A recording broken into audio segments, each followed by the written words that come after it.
बड़ा सूक्ष्म विषय है ये, अगर समझ पाओ। कुछ बातें होती जो एकदम हृदय पर शब्द नहीं मिलता, करने की शक्ति को होने में आ जाए, ये गुरुदेव कराते हैं। करने की शक्ति में हम संबंध बनाते चले जा रहे हैं, क्रियाएं करते चले जा रहे हैं, शुभ अशुभ क्रियाएं होती चली जा रही, फंसते चले जा रहे हैं, और होने की गुरुदेव की कृपा से होती तो समर्पित होते चले जा रहे हैं। ये जो करने की शक्ति है, इसमें नवीन कर्म हो रहे हैं, और मनुष्य के अंतःकरण में दृढ़ बात बैठ गई है कि मैं ये करूंगा तो ये फल मिल जाएगा, ये करूंगा तो ये फल मिल जाएगा। वो सांसारिक वस्तुओं की चाह रखता है, इसलिए कर्मों पर विश्वास रखता है, ये कर्म करूंगा तो ये फल मिल जाएगा। अगर कहीं भगवान की भी बात आती है प्राप्ति की, तो उसको भी यही बात आती है कि जैसे कर्मों से हर फल मिल जाता है, ऐसे कर्मों से भगवान भी मिल जाते हैं। नाशवान पदार्थ की कामना और नाशवान शरीर से किया हुआ कर्म, ये तो हो सकता है, लेकिन नाशवान शरीर से किया हुआ कर्म तुम्हें भगवत प्राप्ति करा दे, ये नहीं हो सकता है, क्योंकि वो आदि अंत वाला है, अनंत को कैसे प्राप्त करा लेगा। बहुत ध्यान देने की बात है। एक देशीय शरीर, परिवर्तनशील शरीर और सीमित कर्म अभी प्रारंभ हुआ, कुछ समय नष्ट हो जाता है। भगवान कर्मजन्य नहीं है कि हम कर्म करके भगवान को प्राप्त कर लेंगे। भगवान अपरिवर्तनशील, नित्य, परिपूर्ण, इसलिए भगवत प्राप्ति में कर्म करते करते जब हार जाता है और प्रभु का हो जाता है, तो भगवत प्राप्ति हो जाती है। अब कितने जन्म व्यतीत हो गए, अभी तक हारे नहीं। अरे अब हाथ उठाकर कहो मैं हार गया गोविंद, अब स्वीकार कर लो। पर ये देहाभिमानी हारता नहीं, बस यही समस्या है। भगवान करे यजंती ही देवता, अपनी कामनाओं की पूर्ति के लिए वो देवताओं का यजन करते, मेरी शरण में नहीं आ पाते। भगवान सरलता से समझ लीजिए पिता के समान है, देवता दुकानदार है।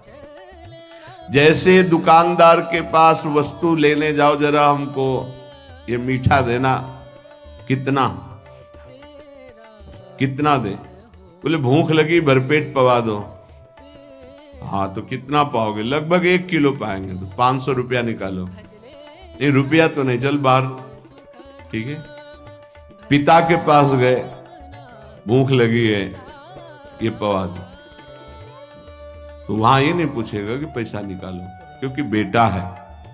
ऐसे इसीलिए हम कभी कभी विनोद में कहा कि बड़े ही बच्चे हो तुम, भगवान के पास जाके तो 11,000 का भोग लगा दे कि हमारा काम कर दो। अरे ऐसा कैसे तुम सोचते हो?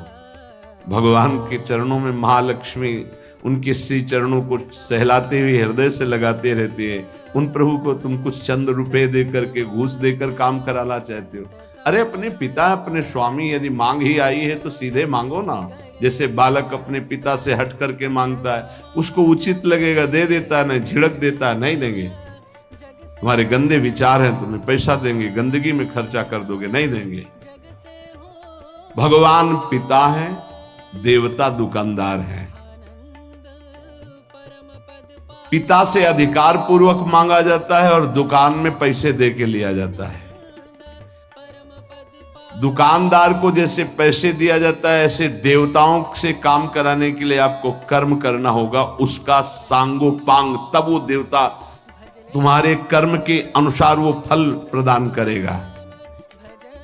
पर भगवान को ऐसी जरूरत नहीं है। भगवान को केवल अपनापन मानने की जरूरत है, प्रभु मेरे, बस इतनी बात है। पर इसमें दूसरा कोई नहीं होना चाहिए, तो अभी आपको परम लाभ मिल जाए। इसीलिए गोस्वामी जी ने कहा, बिगड़ी जन्म अनेक की अब ही सुधरे, आज होई राम को। मेरे प्रभु, मेरे तो गिरधर गोपाल, दूसरों न कोई। ये लानी है सिद्धि भगवत प्राप्ति के लिए। इसमें तुम्हारा कोई पसीना चुआना काम में नहीं आएगा, वो तो हारने के काम में आएगा। लगे रहो, फिर जब हार जाना कि नाथ मैं हार गया, तब कहेंगे मेरा हो जा।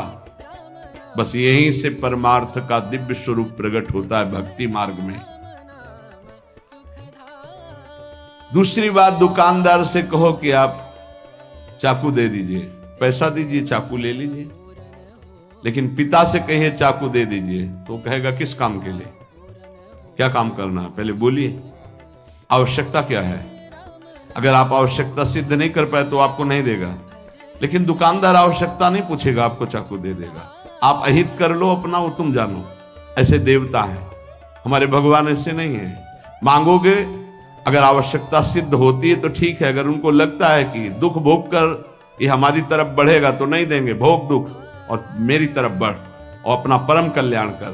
लेकिन देवता ऐसा नहीं। अगर आपने सकाम अनुष्ठान किया है तो आपका हित हो, वही तो इससे मतलब नहीं वो वस्तु आपको दे देंगे जैसे दुकानदार दे देता है। पिता सदैव अपने बालक का हित चाहता है, ऐसे ही भगवान सदैव अपने शरण में आए हुए का हित चाहते हैं। ये बहुत कृपालु हैं। अगर उनसे मांगो भी तो उनके ऊपर छोड़ दो, जैसा आप चाहो वैसा करो प्रभु।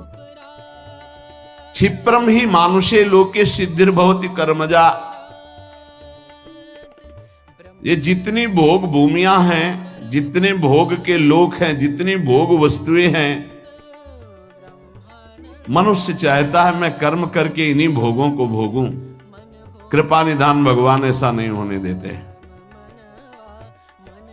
तुम्हें मनुष्य शरीर मिला है मेरी प्राप्ति के लिए, जीवन मुक्त होने के लिए, तुम फिर फंसने वाली बात मांगते हो। इसीलिए भगवान जल्दी भोगों की, कामनाओं की बात नहीं सुनते।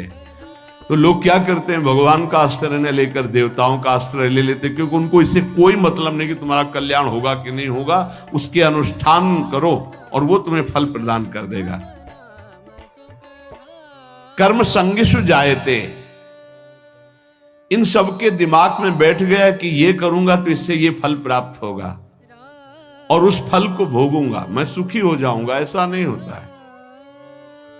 चाहे जितना आपको वैभव मिल जाए, चाहे जो पद मिल जाए, सुखी नहीं हो सकते। सुखी तभी होगे जब मन को सच्चिदानंद में लगा दोगे। इसके अलावा और कोई सुख का उपाय नहीं है।